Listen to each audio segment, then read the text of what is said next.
निवासी मालमत्ता करावरील शास्ती व्याजामध्ये 90% सूट योजनेस 31 मार्चपर्यंत मुदतवाढ. अनिवासी मालमत्तांनाही सवलत लागू.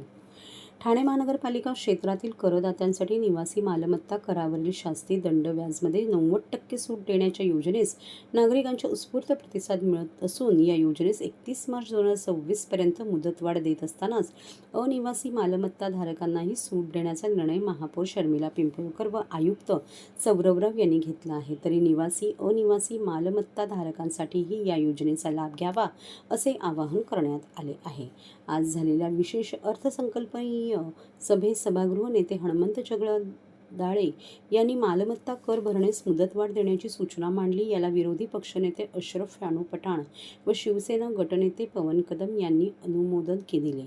त्यास महापौर शर्मिला पिंपळकर यांनी मान्यता दिली.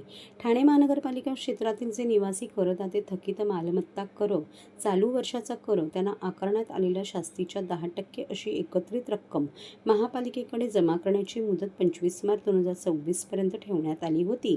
या योजनेस करदात्यांचा उत्स्फूर्त प्रतिसाद पाहता या योजनेस 31 मार्चपर्यंत मुदतवाढ निर्णय महापौर शर्मिला पिंपळकर यांनी घेतला असून करदात्यांचे आभार व्यक्त केले आहे.